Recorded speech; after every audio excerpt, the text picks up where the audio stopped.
안녕하십니까, 이재성입니다. 저희 집은 식용유로 올리브유를 씁니다. 다른 식물성 기름에 비해서 산화가 덜 일어나고 몸에 좋은 항산화 성분과 항염증 물질이 들어있기 때문에 그걸 씁니다. 근데 마트에 나가보면요, 종류가 엄청 많아요. 값도 천차만별이고요. 특히 외국산 올리브유, 뭐가 좋은 건지 잘 모르겠죠. 자, 같은 회사에서 나온 두 가지 종류의 올리브유입니다. 이 물건은 11,900원이고요. 이건 같은 용량인데 13,900원, 2,000원 차이가 나네요. 내용 면에서는 어떤 차이가 있을까요? 자, 싼 것에는 그냥 올리브 오일이라고 써 있고요. 좀 더 비싼 것에는 엑스트라 버진 올리브 오일이라고 써 있습니다. 엑스트라 버진, 이 단어가 중요한 구별점입니다.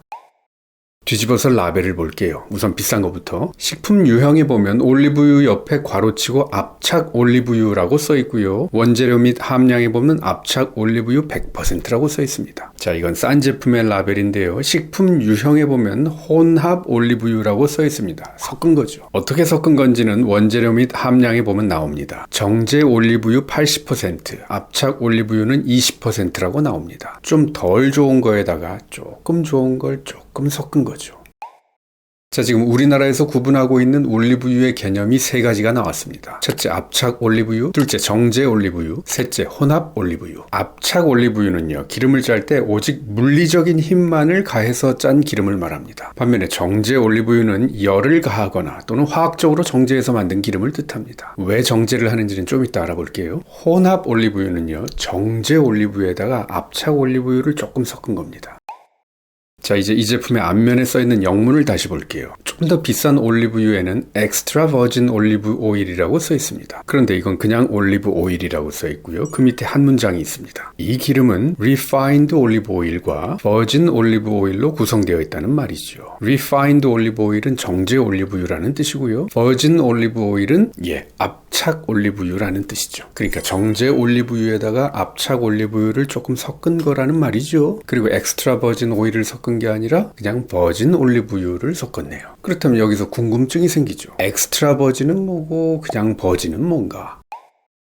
버진이라는 단어는 처음 것, 처녀라는 뜻을 가지고 있죠. 그러니까 버진 올리브유는 기름을 추출하되 오직 기계적이고 물리적인 힘만을 가해서 추출한 기름을 말합니다. 우리나라에선 이것을 압착 올리브유라고 합니다. 그럼 엑스트라 버진과 그냥 버진은 무슨 차이? 아주 좋은 것과 좋은 것의 차이입니다. 그걸 구분할 때 올리브유의 맛과 향, 색깔 같은 감각적인 요소도 중요한데요. 아무래도 그건 주관적이죠. 그래서 객관적으로는 산도의 차이로 구분합니다. 산도? 영어로 acidity라고 합니다. 올리브유에서 말하는 산도는요, 기름 100g당 유리지방산이 몇 %인가로 나타냅니다. 자, 지방은요, 글리세롤 뼈대 하나에 지방산 3개가 붙어있는 구조로 되어 있습니다. 그래서 트리글리세라이드라고 해요. 지방산이 3개 붙어 있어서 트리. 그런데 지방산이 글리세롤 뼈대에 붙어 있지를 못하고 뚝 떨어져서 분리되어 있을 때 그걸 유리지방산이라고 합니다. 이게 왜 중요하냐면요, 올리브가 손상되거나 상태가 좋지 않은 것을 가지고 기름을 짜면요, 이 유리지방산의 퍼센트가 높아지거든요. 그래서 올리브유의 산도가 낮을수록 고급이고 높을수록 저질입니다. 산도가 0.8% 이하이면 엑스트라 버진, 0.8에서 2% 사이이면 그냥 버진. 에구야, 2%를 넘어? 그건 사람이 먹을 건 안 되지. 램프에나 쓸 수 있겠는데? 그래서 그런 건 램판테 등급이라고 합니다. 못 써요, 그런 건.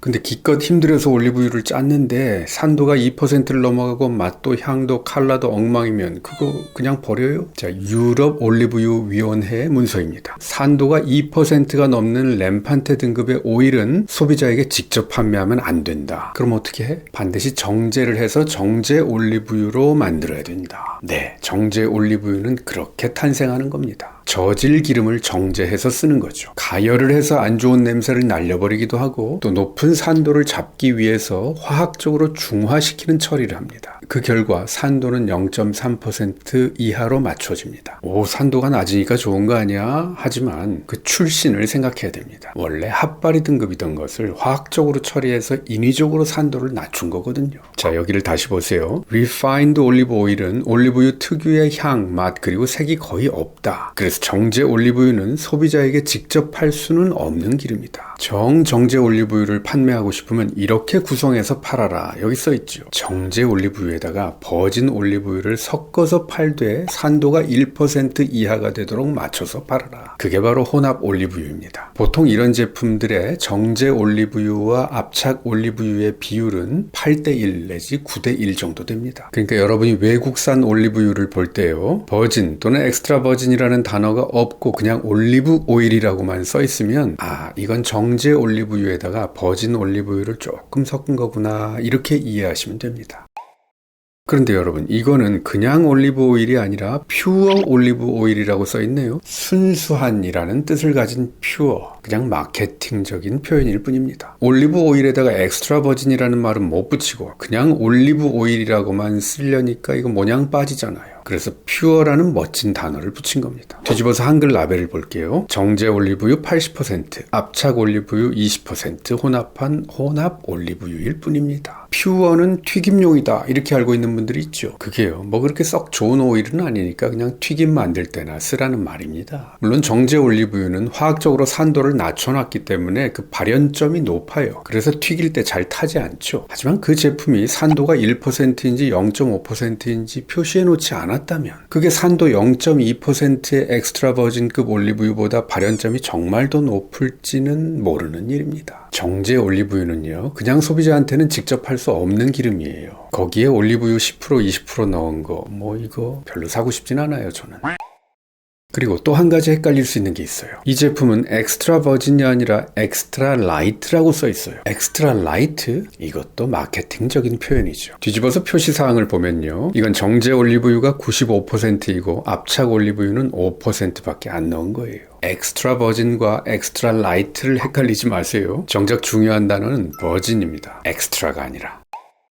그리고 또 올리브 포마스 오일이라는 것도 있습니다. 올리브유를 짜고 난 찌꺼기, 그걸 포마스라고 하는데요. 그걸 짜고 또 짜서 기름을 뽑아내고 그걸 다시 화학적으로 정제한 기름, 거기에다가 압착 올리브유를 조금 섞은 것이 올리브 포마스 오일입니다. 소비자에게 판매할 수 있는 올리브 등급 중에서 제일 낮은 등급이죠. 자, 다음 시간에는 제가 올리브유를 개인적으로 선택하는 8가지 기준을 알려드릴게요. 참고가 되실 겁니다. 소식 놓치지 않으려면 구독하기 버튼 꾹. 지금까지 한의학 박사 이재성이었습니다.